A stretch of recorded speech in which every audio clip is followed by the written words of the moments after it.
Assalamualaikum warahmatullahi wabarakatuh, teman-teman. Ketemu lagi di channel YouTube Novel Hanin Humairo. Kita teruskan lagi novel yang berjudul Wajah Asli Istri Baruku. Cerita sekarang akan dituturkan dari sudut pandang Rida. Saat melihat kedatanganku, lelaki itu menurunkan Azka dari gendongannya. Ia kemudian mengangguk sopan serta mengembangkan senyuman. Selanjutnya pria berkacamata itu melangkah ke arahku sambil menuntun Azka. Untuk meredakan kegugupan, aku berdeham pelan. Maaf, tadi belum sempat mengucapkan salam. Saya langsung bermain dengan kakak Azka. Assalamualaikum Mama Azka. Oh, Assalamualaikum Om Afgan. Aku benar-benar gugup diberi salam tiba-tiba. Namun karena gaya lelaki itu santai, aku jadi bisa langsung meredakan kegugupan. Maaf, saya kesini mau menepati janji main bola dengan kakak Azka. Apa boleh Mama Azka? Aku tiba-tiba tak dapat berkata-kata. Rasanya lidah ini seperti ada yang mengikat. Apalagi pria itu menyebut dengan panggilan mama. Padahal adalah hal biasa saja seorang wanita disebut dengan panggilan nama anaknya. Tapi rasanya kok tetap aneh saja. Silakan Om. Aska juga memang menunggu Om. Permisi saya mau buat minuman. Aku langsung membalikkan badan tanpa menunggu responnya. Lebih baik menghindari lelaki itu daripada terlihat gugup di hadapannya. Sepertinya permainan mereka sudah dimulai. Saat menuju dapur aku mendengar tawa Azka yang diselingi tawa Mas Afgan. Biar saja itu terjadi kalau ternyata hal tersebut dapat membahagiakan putraku. Yang penting aku menjaga diri dan kehormatan dari pria asing. Tentu saja karena kami bukan siapa-siapa, dia tak boleh masuk ke dalam rumah sebab tak ada mahram dewasa untukku di sini. Untung saja rumah ini memiliki teras. Pria itu bisa kusambut di luar sana hingga tidak ada fitnah yang akan mendera. Aku bergegas membuatkan minuman untuk Mas Afgan. Juga kutaruh beberapa potong kue di piring sebagai padanannya. Ma, baru saja akan kuangkat nampan berisi minuman dan makanan. Suara Azkia terdengar dari arah kamar. Anak itu bangun setelah tertidur lagi sehabis mandi. Sebelum Azkia menangis, aku bersegera masuk ke kamar. Anak mungil itu ternyata sudah ada di ambang pintu. Putri cantik udah bangun. Aduh, aduh. Melihatku datang, Azkia merentangkan tangannya minta digendong. Aku memenuhi permintaan itu hingga kini ia ada di dalam pangkuan. Kucium pipi gembulnya berkali-kali. Anak ini awalnya tak menolak, tapi lama-lama ditepis juga wajahku. Risih mungkin. Cucu, pintanya dengan gaya bibir yang sukses membuatku geli. Oke nak, kita bikin susu ya. Niatku mengantar jamuan ke depan ditahan dahulu. Yang utama sekarang adalah membuatkan susu sebelum anak ini menangis. Setelah susu untuk Azkia selesai, aku melanjutkannya dengan membawa jamuan ke teras depan. Sebelumnya aku minta Azkia turun agar bisa membawa meja kecil untuk meletakkan nampan. Untunglah anak ini tidak ngotot minta digendong. Dia langsung turun dan mencari tempat duduk untuk minum susu. Hanya saja, niatnya duduk di karpet ruang depan urung sebab ada kehebohan di dalam rumah. Putri mungil itu pun berlari kecil ke sana. Ketika melihat yang sedang heboh di depan itu, Azka dan Mas Afgan Azgia hanya berani memandangnya dari arah pintu. Mau ikut main tidak nak? Tanyaku setelah beres meletakkan nampan di atas meja kecil. Anak itu hanya memandangku sambil menggigit botol susunya. Aku tahu dia menginginkan ikut serta bermain, tapi takut dengan pria dewasa di sana. Aku melempar senyuman sambil mengelus pipinya. Om Afgan gak nakal, Om Afgan baik. De Azkia tidak usah takut. Ayo sana kalau mau bermain, Mama mau ke dapur dulu. Meski kukatakan demikian, Azkia tetap saja tidak mau gabung bersama mereka. Aku tak mau memaksanya sebab itu pasti membuat putri kecil ini ketakutan. Sepertinya niat kami berkeliling kebun teh harus diurungkan. Azka tampak lupa dengan rencana itu saking bahagia bermain bersama Om Afgan. Dipikir orang itu aneh juga. Mengapa tiba-tiba mendekatkan diri pada anakku? Kurasa pria seusianya pastilah sudah punya istri dan anak. Mengapa tidak main saja dengan putra-putrinya? Kecuali kalau dia, sudahlah bukan urusanku juga. Dek, ayo ikut bermain sini. Seru loh main sama Om Afgan. Panggil Azka saat anak itu melihat keberadaan kami. Azka berlari ke arah kami untuk menjemput adiknya.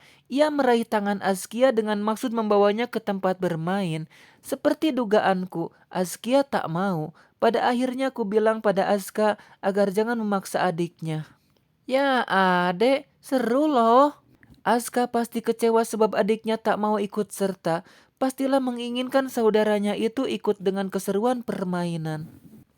Adik cantik, ikut main yuk sama om. Oh ya, om punya ini mau. Mas Afgan mengeluarkan sesuatu dari tote bag besar yang entah kapan dipegangnya. Ternyata sebuah kotak berisi set Barbie. Pastilah itu mahal. Aku jadi tidak enak sebab kami diberi hadiah oleh orang asing. Melihat mainan Barbie, mata Azkia membulat. Refleks tangannya mengulur pada benda tersebut dan ia pun mengambil mainannya.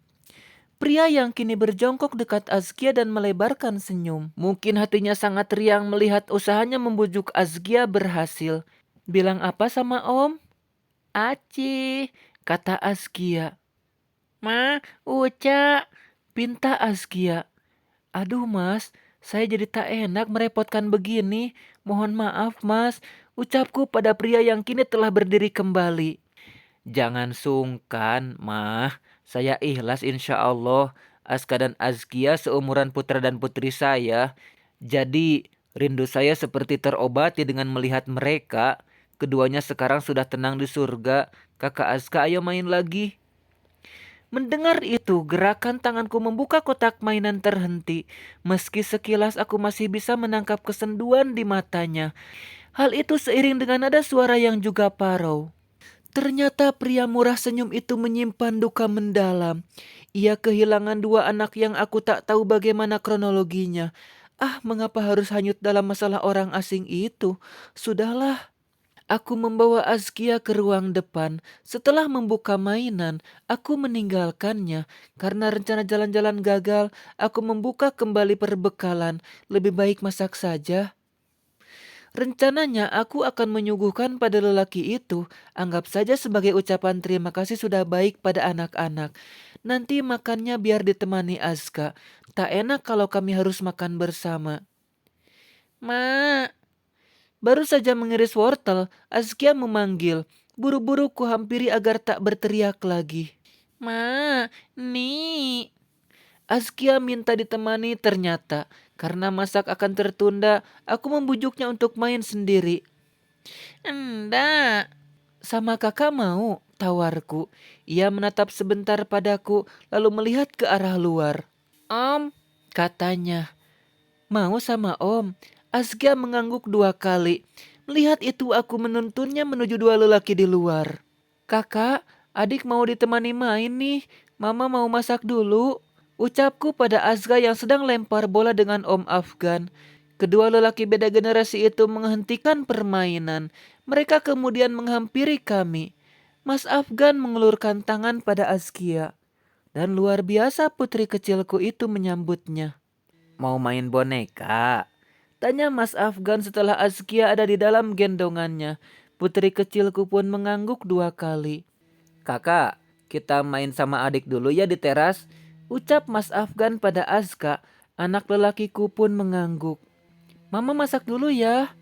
Aku bergegas masuk lagi dan langsung menuju dapur. Aku bisa tenang memasak sekarang, tapi tetap harus kilat. Tak enak juga merepotkan orang yang baru dikenal. Dari arah depan, masih bisa terdengar tawa canda di luar. Kedua anakku ternyata amat riang bersama Mas Afgan. Mungkin itu satu bentuk pengalihan rindu mereka pada sosok ayah. Begitu juga sebaliknya, Mas Afgan bilang itu juga mengobati kerinduannya pada anak yang telah tiada. Inilah kuasa Allah, mereka dipertemukan pada saat saling membutuhkan. Yan, sini makan bareng, sekalian calonmu ajak. Ucapku di telepon pada wanita yang bisa menyelamatkanku dari situasi dilema. Masa iya aku harus makan bersama dengan pria yang bukan siapa-siapaku? Tapi tak enak juga membuat dia makan hanya bersama Azka, sementara aku di dalam dengan Azkia. Rumah calon suami Yanti tak jauh dari sini, hanya beda RW saja. Jalan kaki pun bisa. Katanya mereka akan menikah bulan depan. Aku juga baru tahu semalam. Pernikahan mereka dipercepat sebab keduanya telah siap. Lagi pula takut ada fitnah kalau berlama-lama tunangan. Terlebih mereka adalah janda dan duda. Oke deh, jawab Yanti. 30 menit kemudian Yanti dan calon suaminya datang. Mereka berjalan kaki sebab jarak memang tak terlalu jauh dari sini. Dan wanita itu langsung menatapku penuh arti saat melihat keberadaan Mas Afgan. Sementara calon suaminya seperti kaget, lalu menyebut nama lelaki di depannya. Bapak Afgan Sanjaya, Alhamdulillah Anda sehat. Terima kasih kepada teman-teman yang sudah menyimak cerita yang berjudul Wajah Asli Istri Baruku ini dari bab awal sampai sekarang. Insya Allah ceritanya akan kembali saya teruskan setelah channel ini mendapatkan 1000 subscriber. Karena itu buat teman-teman silakan untuk mensubscribe dan aktifkan tombol loncengnya supaya nanti mendapatkan notifikasi saat saya mengupload cerita berikutnya. Tapi buat teman-teman yang ingin segera membacanya sampai tamat, bisa dengan cara membuka Play Store.